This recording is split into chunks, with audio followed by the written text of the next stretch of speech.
Another of the classic senses we have yet to discuss is our sense of smell, or olfaction. Before discussing how we smell, let's consider briefly what we can smell. Whether it's the pleasant smell of spring flowers in a meadow, or the unpleasant smell of trash on a hot summer day, we perceive a general smell sensation for a particular quality as an odor. In order to be perceived by the sense of smell, a compound must be easily evaporated at normal room temperatures. In other words, it must be volatile. In addition, odorants are generally small and hydrophobic. Classic examples include the pleasant-smelling menthol, a component of peppermint, and foul-smelling hydrogen sulfide, which accounts for the stench of sewer gas. So how do we sense these chemicals? Much like the GPCRs in gustation, our human genome is rich with genes that encode for olfactory receptors, about 1,000 at current bioinformatic counts. Based on current research, each gene appears to code for a single type of olfactory receptor. Curiously though, most mammals have pretty much the same 1,000 genes, including cats, dogs, and humans. So if we have the same genes, why do dogs seem to have such a superior sense of smell compared to us? Part of the answer lies in the fact that many of these odor receptor genes are in fact considered to be pseudogenes, DNA sequences that basically look like genes, but which aren't actually functional. Pseudogenes are genomic DNA sequences highly similar to normal genes, but they're not translated into functional proteins. They're often regarded as defunct relatives of functional genes, the ugly cousins, so to speak. In dogs and mice, only about 20% of the 1,000 genes are considered to be pseudogenes, leaving about 800 odorant receptor genes putatively functional.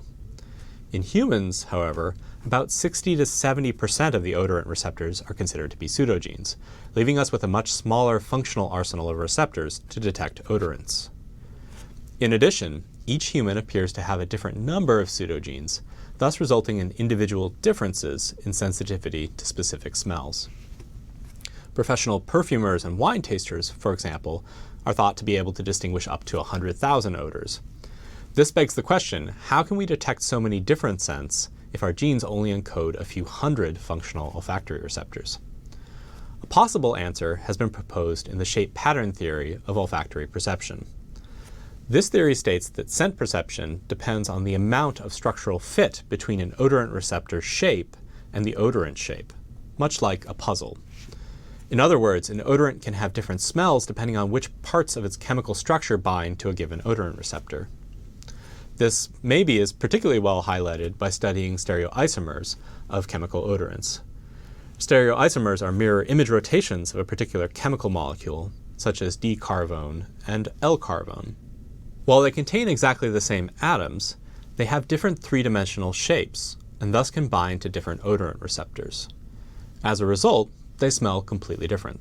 In this case, D-carvone smells like caraway, while L-carvone smells like spearmint, simply because they fit into different receptors.